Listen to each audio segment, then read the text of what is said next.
Good morning and good afternoon, depending on where you are in this world. I welcome you to this next session for the Global Insurance Fraud Summit. It is a session from one of the world's best thought leaders and leaders in the fight against insurance fraud, Garth de Klerk. He is the CEO of the South African Insurance Crime Bureau, or the Insurance Crime Bureau of South Africa.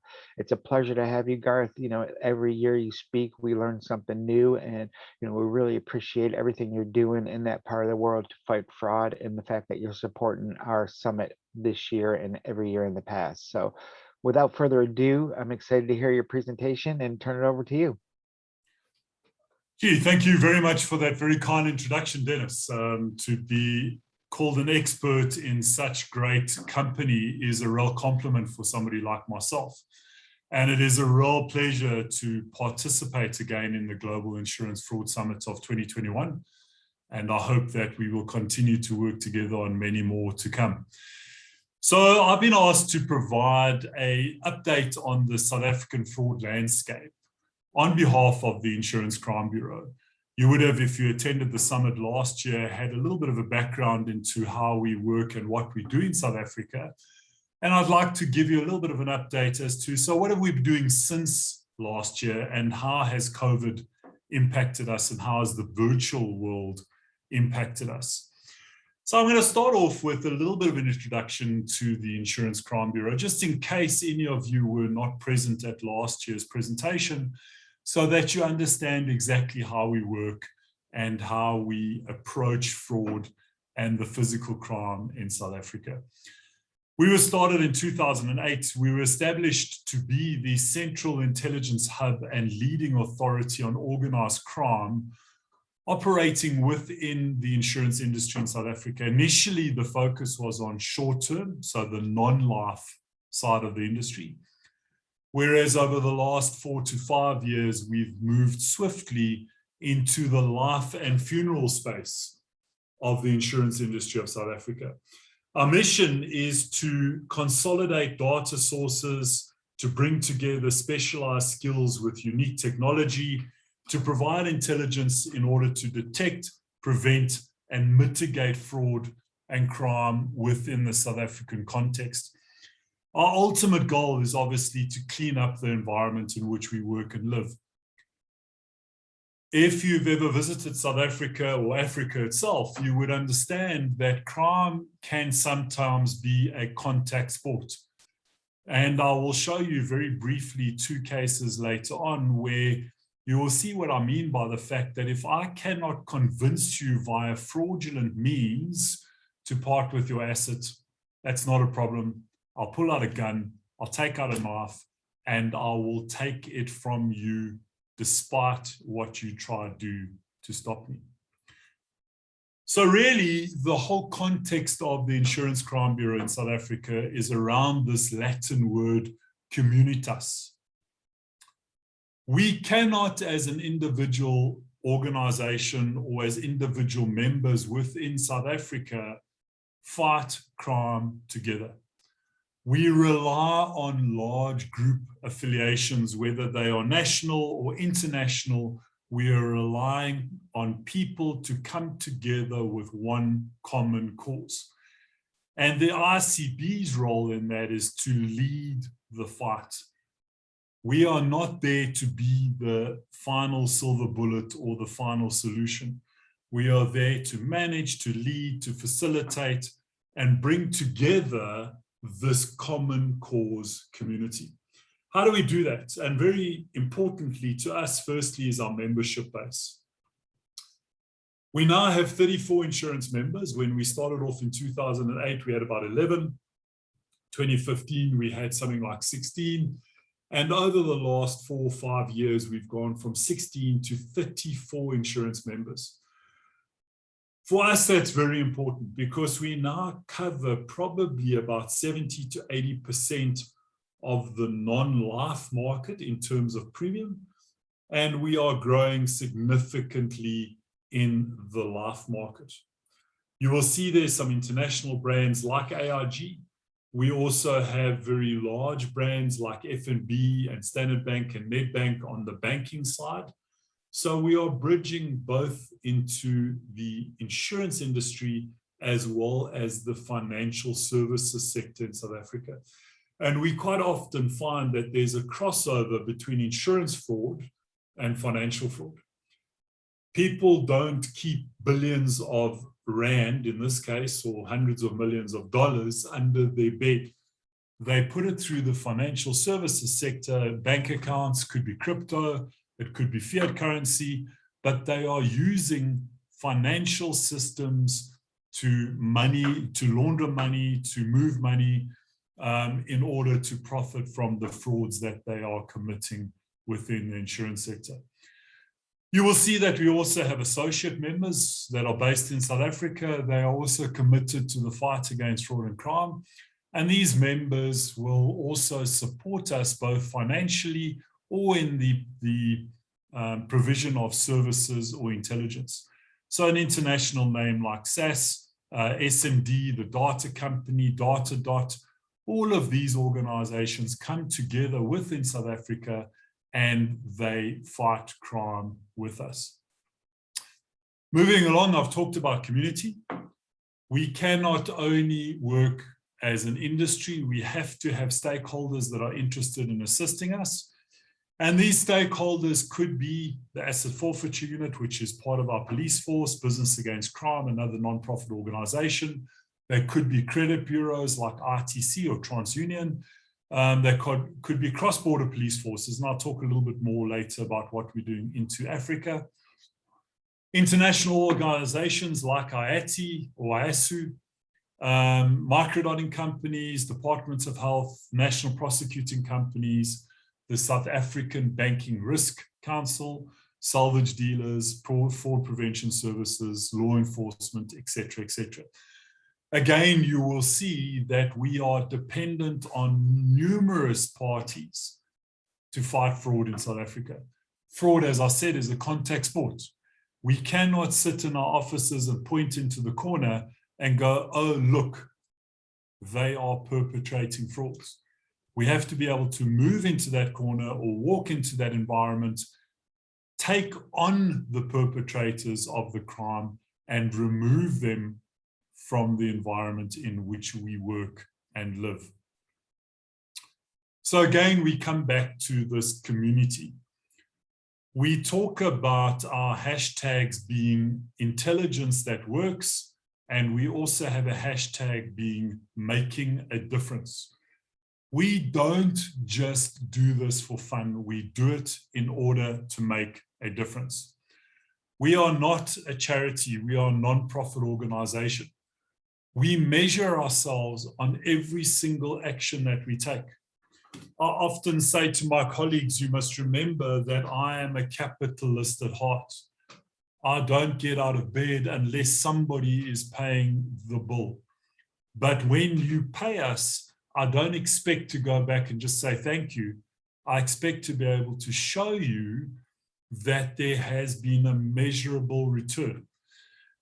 So what we do on the ROI side, which is return on investment, is we measure things like license plate recognition. We measure where we've identified and recovered cloned vehicles.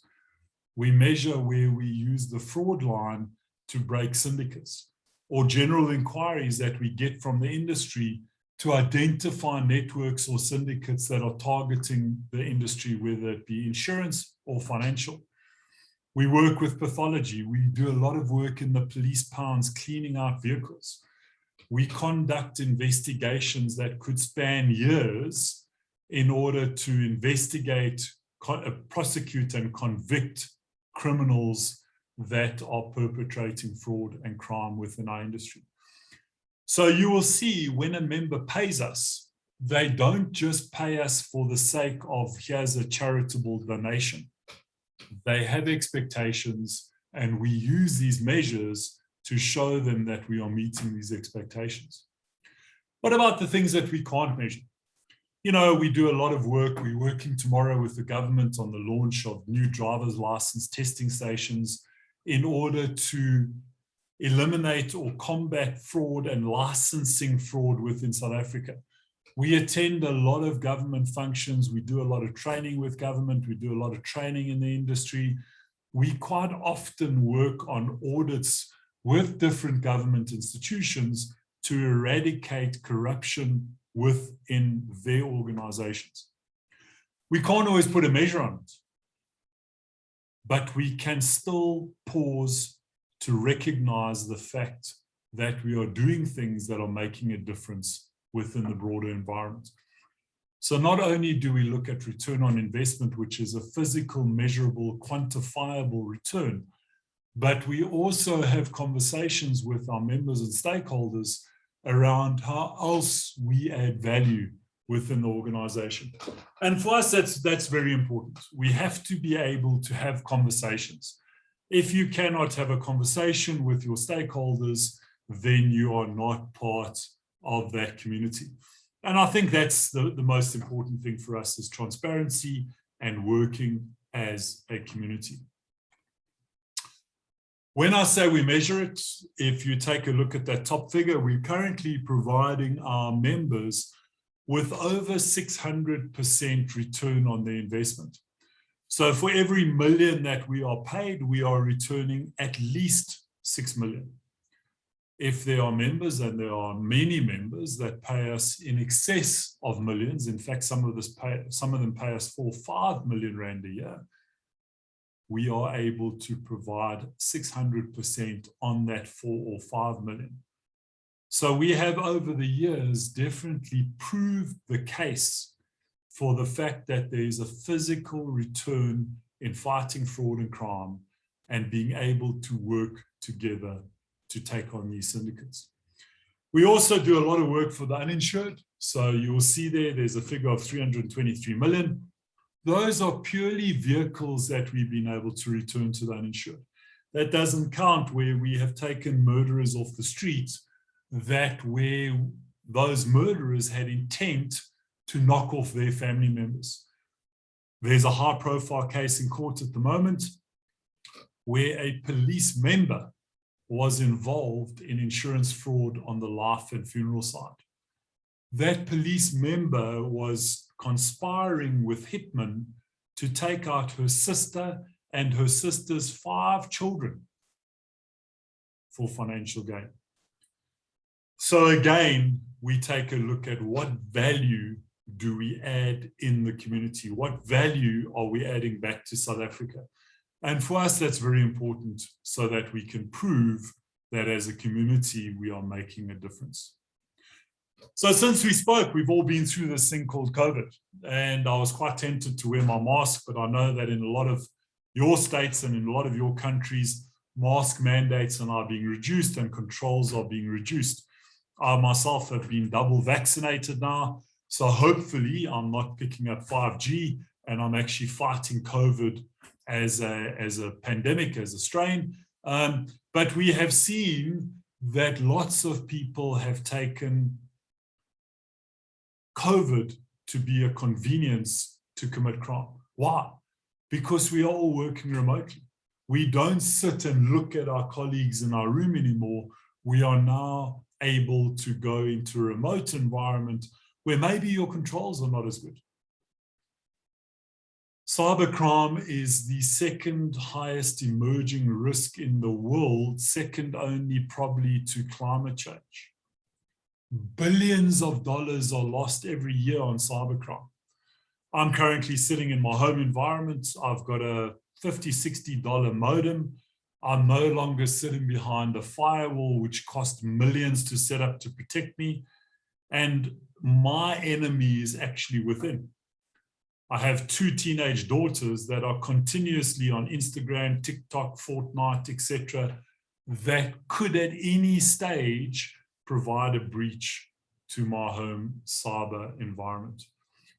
So opportunistic crime has become the flavor of the day.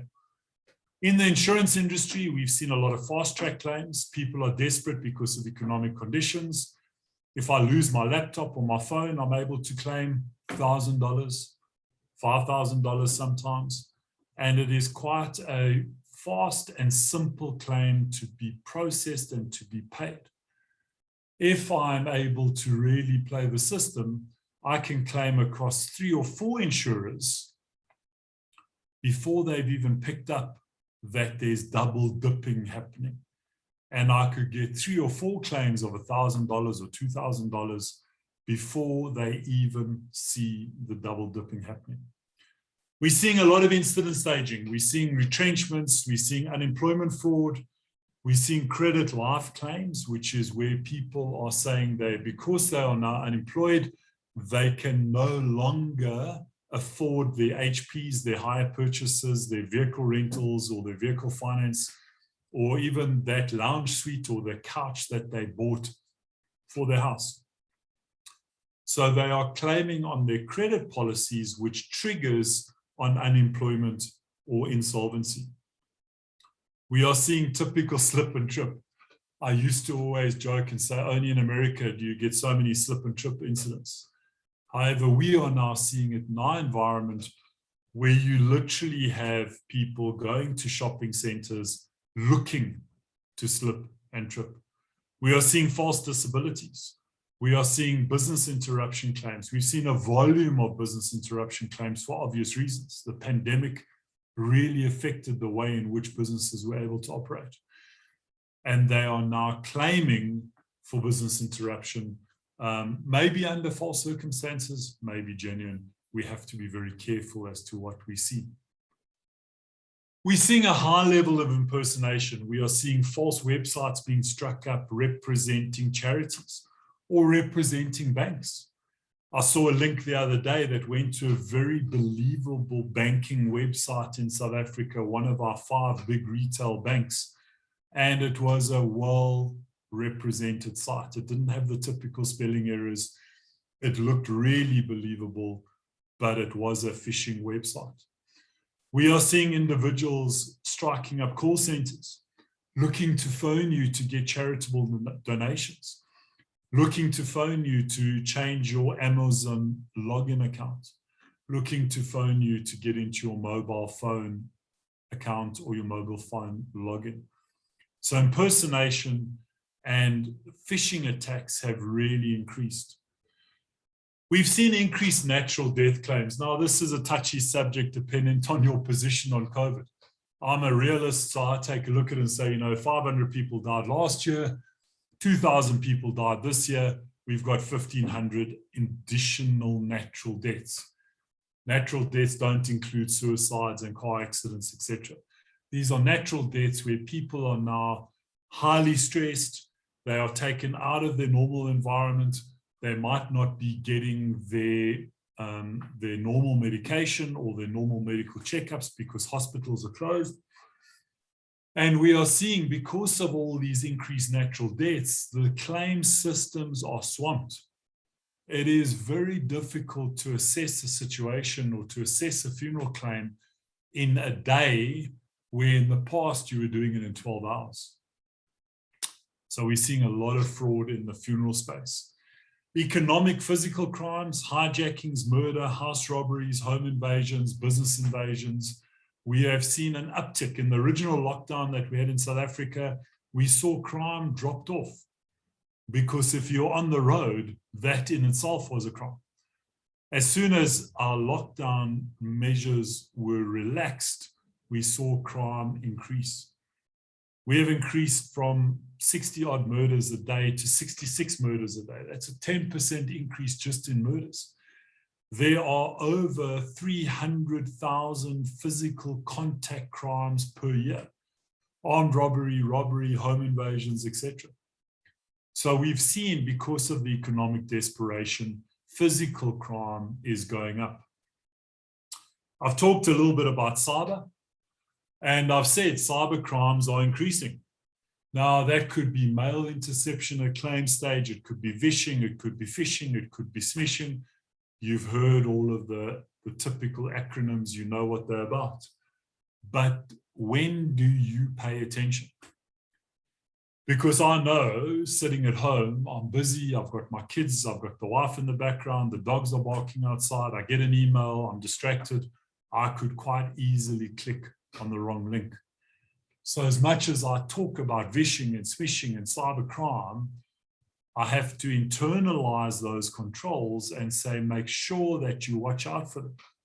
My wife almost fell to an advert attack on a website the other day where she was shopping online and clicked on the wrong website. She clicked on the wrong advert and it almost downloaded malware onto her phone. She literally handed me the phone and said, Garth, please just take a look at this. One of the things that we've realized through COVID is there's still not enough communication. There's not enough networking. There's not enough training ongoing. We see an incredible amount of free online training being available. We see a large amount of paid training available. But people need to have conversations. I learned in my first year of university that in any communication, you have got a sender of information and a receiver of information. And if the receiver is not listening to the message, then there's a break in communication. And I think because of so much information being out there, like my teenage daughters, they stop listening.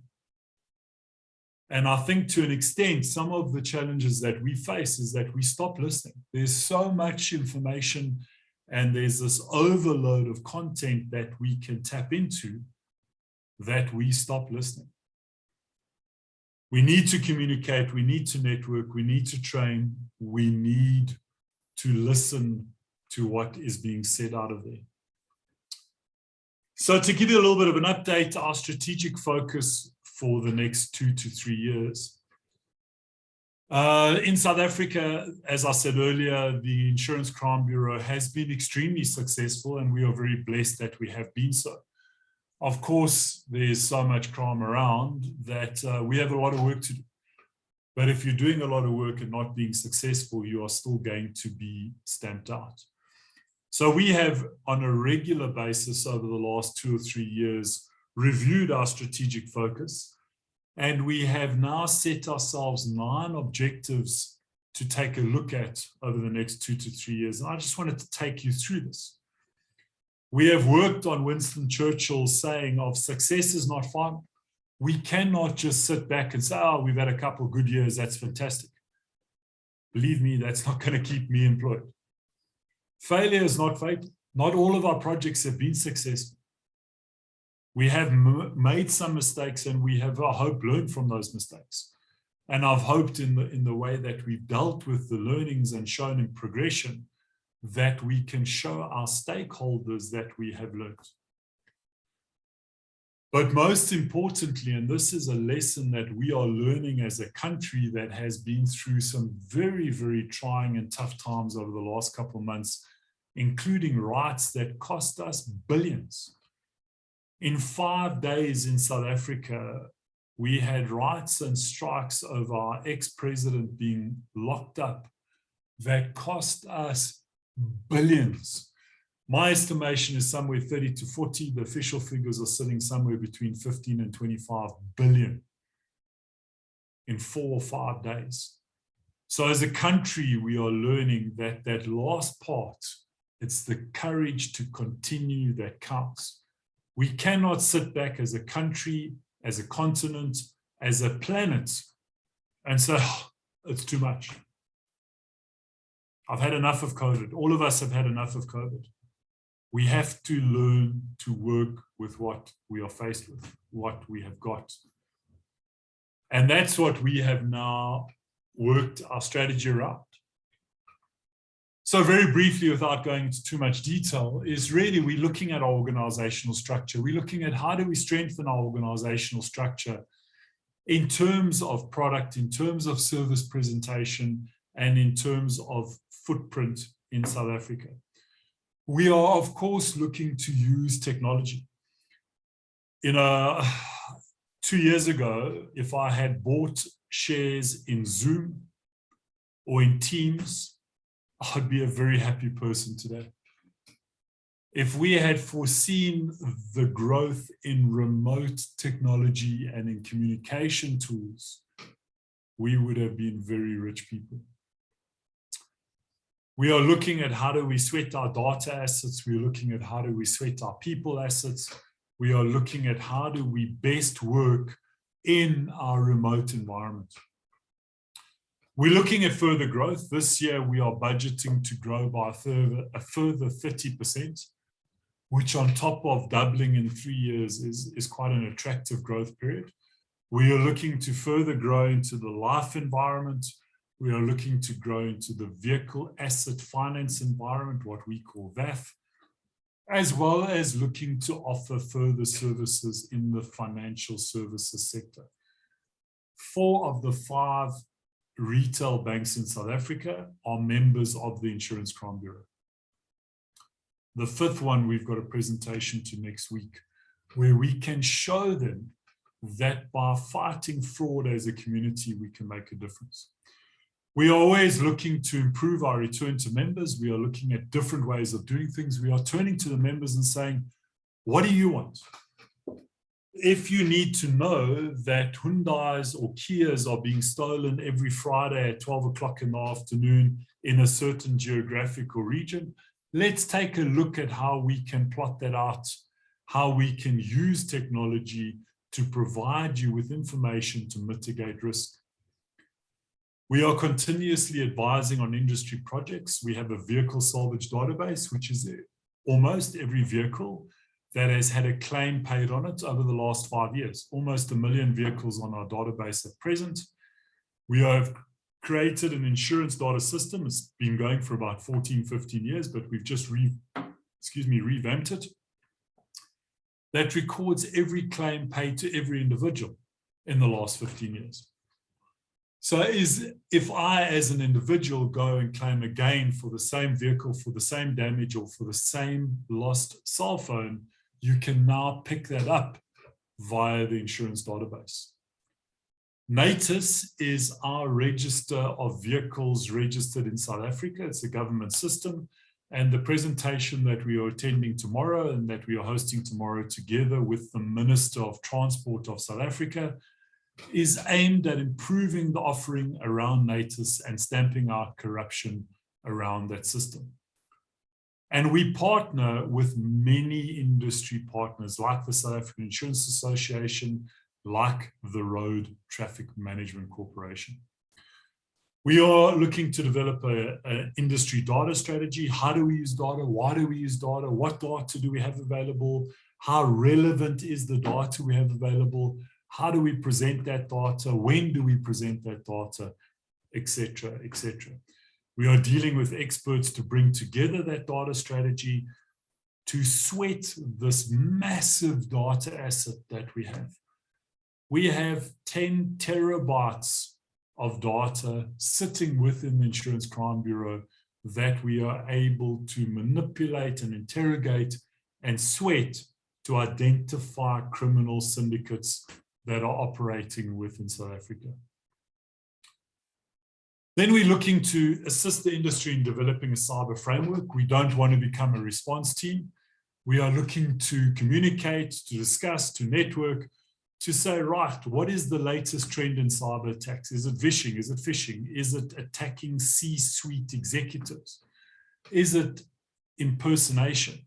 Is it changing bank details at claim stage? What are the 5 or 6 top risks? How do we as entities identify and mitigate those risks?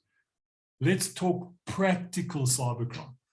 And then we've also got a layer in a presentation that I quite enjoy doing, where I go and I speak to these individual executives. I speak to teams and I say, do you know what your risk is? Do you know how you are exposed at home? Do you know what your teenage son or daughter is doing? Do you know what your preteen son or daughter is doing? We get involved in a number of child grooming cases, assisting the South African police services where there is human trafficking, where there is child grooming, where there is child pornography, and a lot of it starts on the internet. When I'm playing Fortnite and I'm pretending to be a 12-year-old child and I make friends with your son or I make friends with your daughter, it could be Fortnite, Facebook, Instagram, Twitter, whatever. I'm going to make friends with them, and I'm going to lure them to do things that they shouldn't do. Then the last two is we're looking to increase our influence within the Republic of South Africa. We are also looking to increase our footprint within the rest of Africa, or our expertise within the rest of Africa. I was saying to Dennis just before we went live that we're looking to replicate the successes that we have seen into Africa.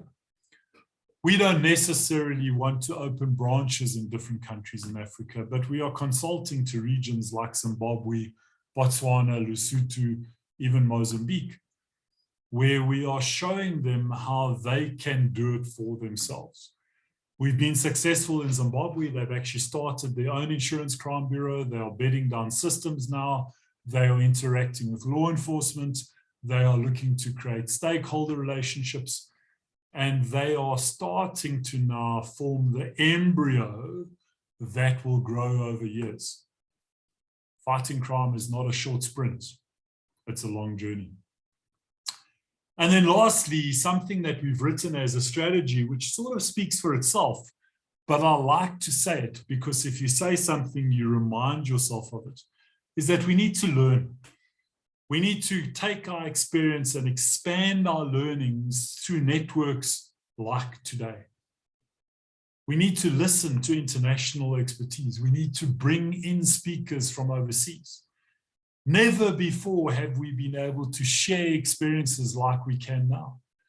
In the last couple of months, I've spoken in Egypt, I've spoken in the UK, I've spoken twice in the US, and I haven't left my home in Johannesburg.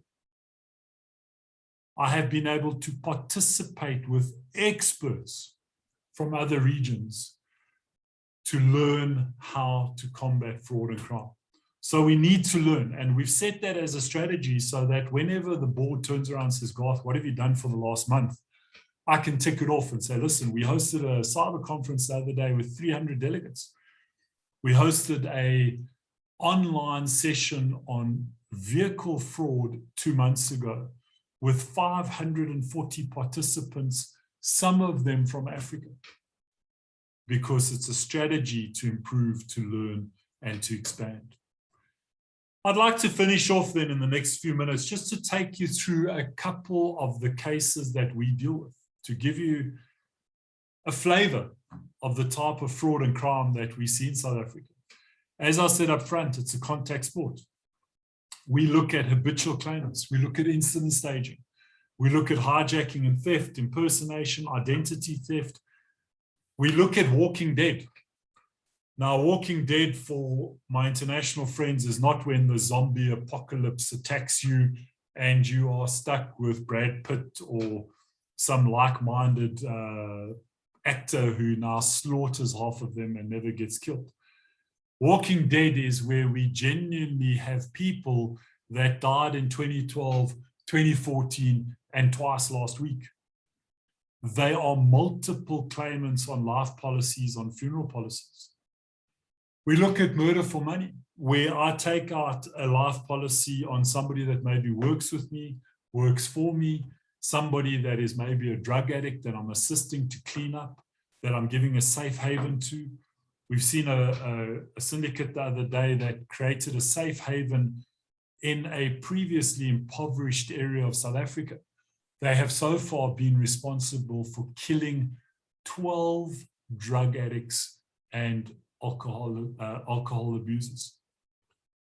The quantum of that case was 20 million rand in claims. We work with the legislators on broker fraud. The FFCA is our local legislator. We work on unemployment fraud and road accident fund fraud. And we look at the value chain, including staff, clients, brokers, service providers, and assessors. Those are the type of investigations that we work on. Here's an example of one of the investigations that we got involved in where people were stealing luxury European vehicles.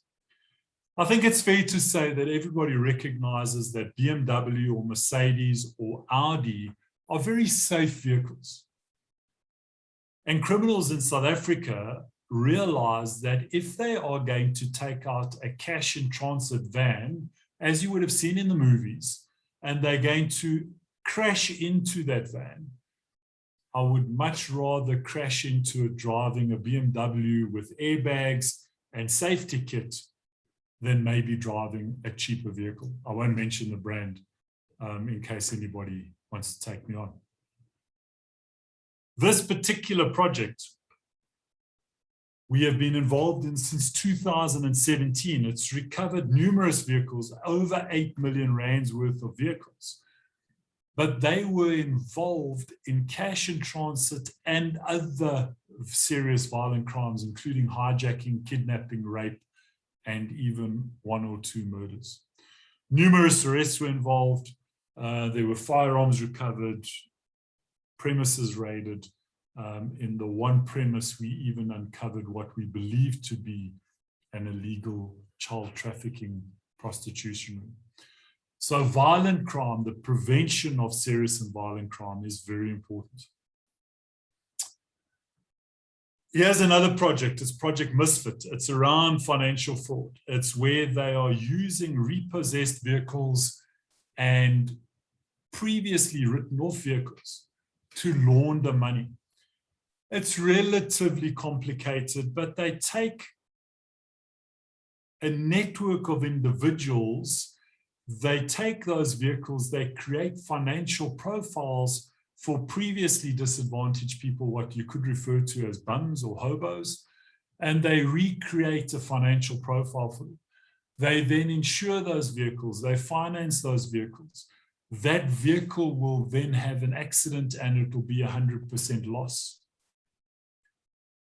The insurance company will normally pay the bank for that loss. So the bank doesn't necessarily lose out, but the bank needs to step up and play a role in fighting this type of accident staging and this type of paper vehicle fraud. So it again shows that the financial sector needs to come together. We cannot operate in silos. And I think as I end off the session today, my message to you is that sessions like today are so important. And I'm so grateful for the opportunity to talk to an international delegation like I have this opportunity today. Because maybe something I say, or maybe something that you see on our website sparks a thought in your mind that can make a difference in your environment. So again, I'd like to thank Dennis and the team for allowing me to present what's going on in South Africa and give you a little bit of an update. I wish you well for the rest of the conference. I hope you've had a really enjoyable couple of days. And Dennis, back over to you to wrap up. Thank you very much for this opportunity. No, thank you, Garth. This was absolutely fantastic, and you bring a couple of really good points to light. Fraud in crime is a contact sport, and I think we always look at it as it's not a victimless crime because of the money and the big insurance companies, but there are victims when it comes to insurance fraud, and you really articulated that in your presentation. I also think, the way that the Insurance Crime Bureau of South Africa collaborates with the rest of the world is a best practice. And it's something that I think anybody that's on this webinar or this summit really should take to heart because it's really working for you. The metrics that you've pulled together and some of the different information and the partnerships that you've established over the years is really second to none. So I applaud you. I applaud the Insurance Crime Bureau of South Africa. And I thank you with all my heart for bringing your best practices, your knowledge, and your experience to the world table. So thank you, Garth. Thank you. Thank you very much, and stay safe. Thanks. You too. Cheers.